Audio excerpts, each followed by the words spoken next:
Hello my beautiful people, my kings and queens, welcome back to another video. I know everyone is having an amazing day. My name is Jai. If you do not know, we're back with Mr. Nightmare. Be sure to like, comment, and subscribe. And follow me on all my social media down below. We're back with Mr. Nightmare. And this is 3 Scary True Pizza Delivery Horror Stories, Volume 5. So sit back, relax, get your snacks, get comfortable, and get cozy, and let's watch. Let's hear.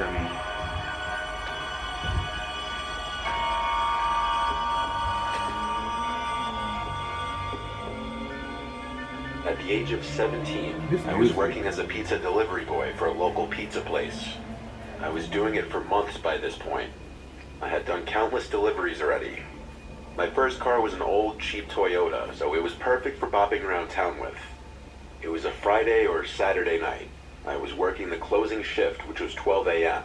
It was open later on weekends. This was towards the end of the night, past 11 for sure.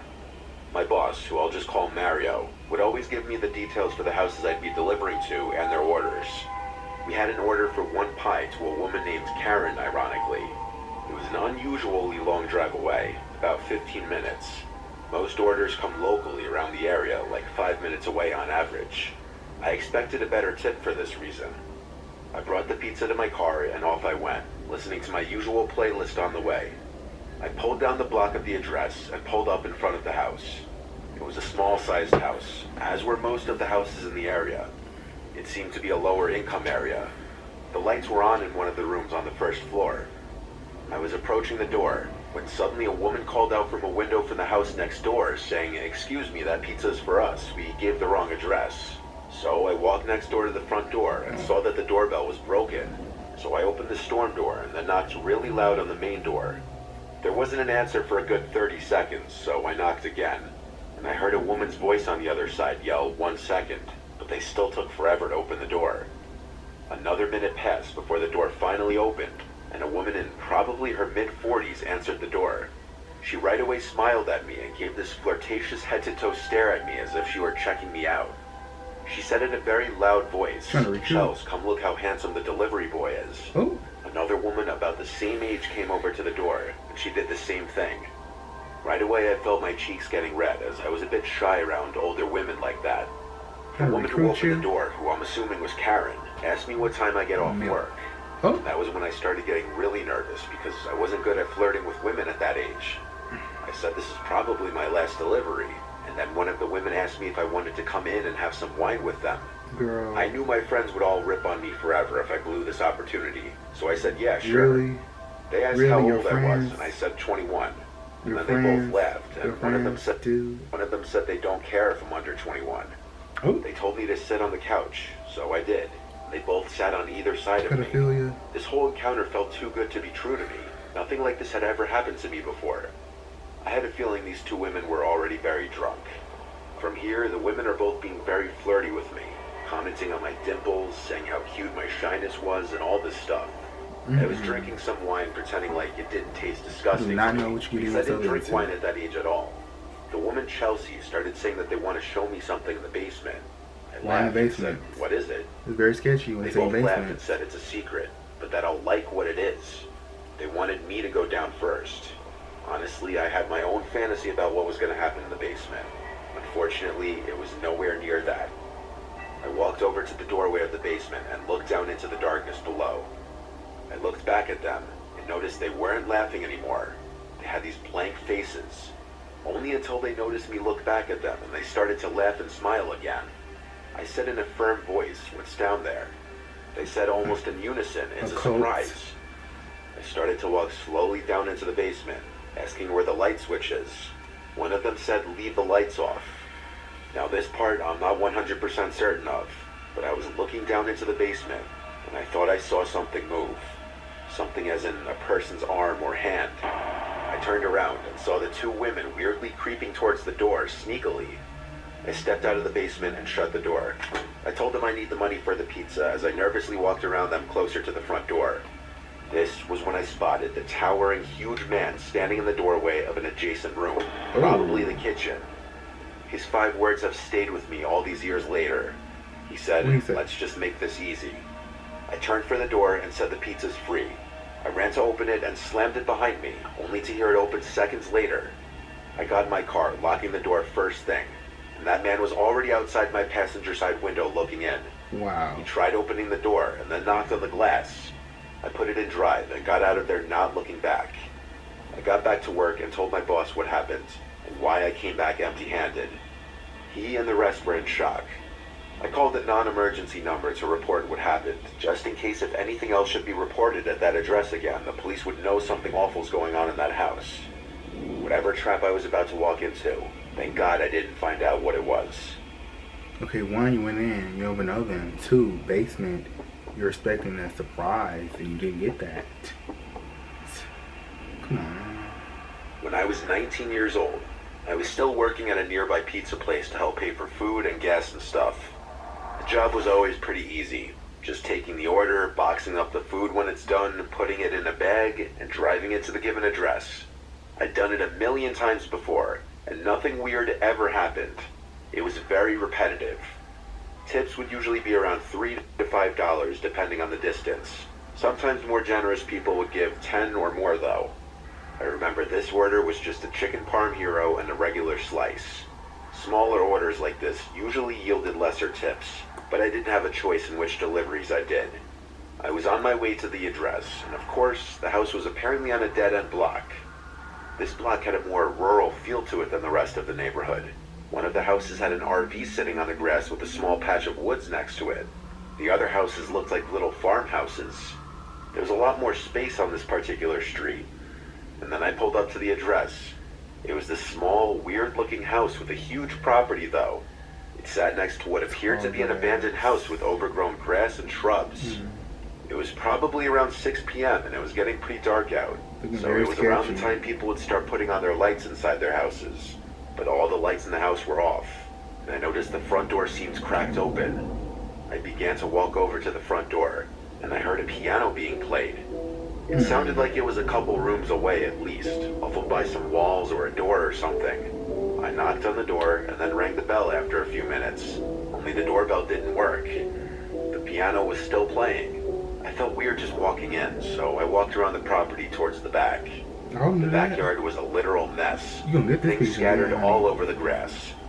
I even saw a broken, rusty chain-link fence just sitting in the middle of the yard. I went to the back door and knocked really loud. I looked through the glass of the door and saw nothing except for what looked like a really messy storm room. Clearly these people were not neat freaks, to say the least. It is sketchy. When nobody answered the back door either, I went back around front and called one of the guys at the pizzeria to confirm the address with him. He took a second to check what he wrote down, and he confirmed that I was at the correct address. So I went back to the front door, pushed it open, and heard the creepy-sounding piano music still playing. I yelled, "Pizza's here." The piano stopped. Someone yelled, "Over here." Then the piano resumed. They were playing this simple yet creepy repetitive song as if on loop. There were also no lights on in this house, so it was almost hard to see in there. I walked straight, getting closer to the sound of the music. The smell inside the house was very musty and off-putting. When I got halfway into, I guess what you'd call the foyer, I felt very uncomfortable. I wasn't going to go any further. I yelled, "I'm by the front door, sir." The music stopped, this time for good, and now there was just silence. I backed towards the door again so that I would be closer to the outside. I was expecting to hear footsteps coming towards me, but no, it was just dead silent. I don't want to said, come in, "Sir," give me money, and a voice from another room said, "Yes, sorry, I have trouble walking. Could you just bring it in here, please?"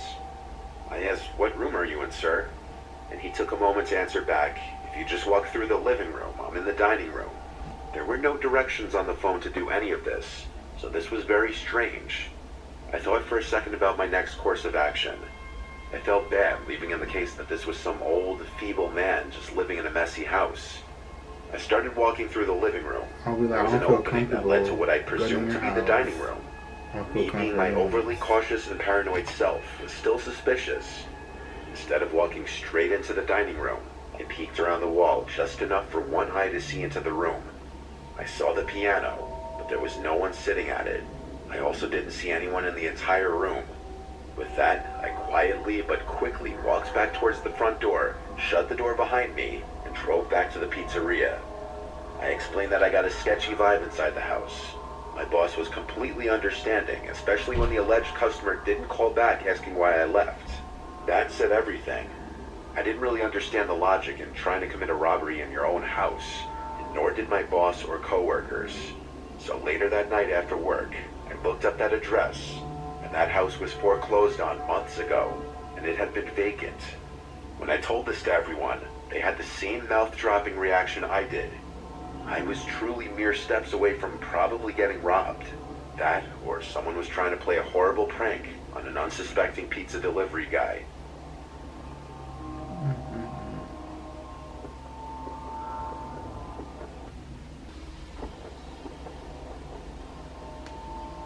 It was my last week working at an Italian restaurant. It was a half pizzeria, half Italian restaurant, so my duties would switch from shift to shift. Sometimes I'd work the front register in the pizzeria, sometimes I'd be a busboy in the restaurant side, and sometimes I'd be doing deliveries. I liked doing deliveries the most because I'd make tip money. So it was ironic that I left this job with a horrible, scarring experience doing a delivery. It was a late night delivery. Of course, this is when the shady things happen. We got an order for 3 specialty pizzas. It was a big order, probably like $70 worth of pizza. It was on the bad side of town. This was already a minor red flag. Good thing I drove a crappy old Civic and wouldn't draw any negative attention out in that area, or so I thought. It was a 15-minute drive at least. When I got to the house, I went up to ring the bell. The door opens within seconds, and this Latino man opens the door halfway, sees the pizzas, opens it fully, exposing the pistol in his hand. I'm not a gun person, but if I had to guess, I'd say it was a Colt 45.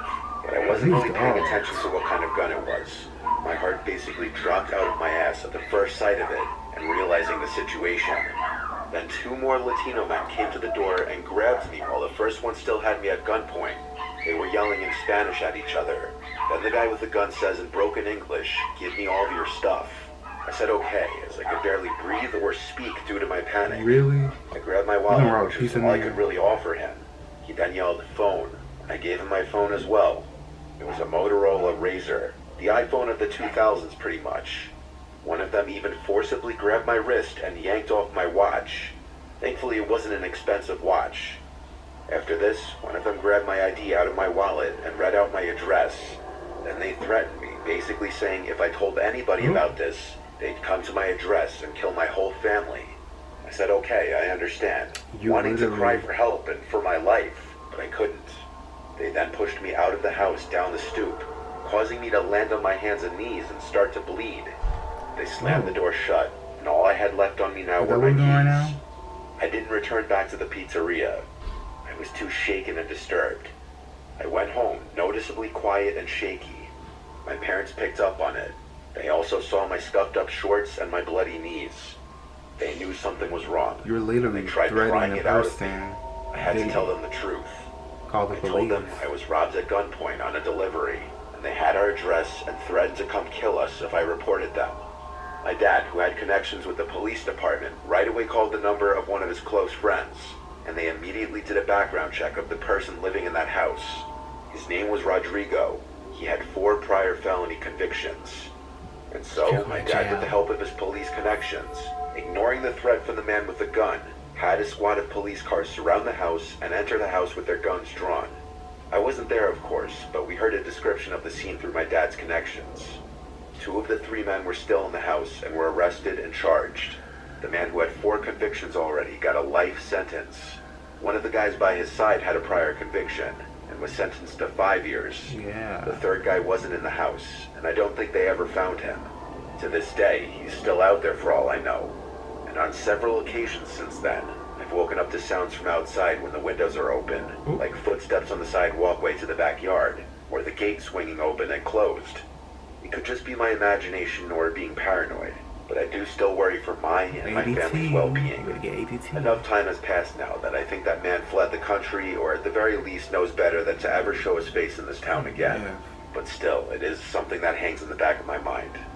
First of all, you threatened me. I can easily call the police. I can easily tell them what you told me. You know what I'm saying? People crazy out here. Like, you gonna rob a pizza man? Like, come on now. Might as well just cash at me. Get your pizza. I'm leaving on the doorstep for all I know. Yeah. So tell you guys what you think about this video. Thank you for tuning in. Have the most awesome positive day. Stay grateful, stay blessed. Until next time, you guys. Deuces.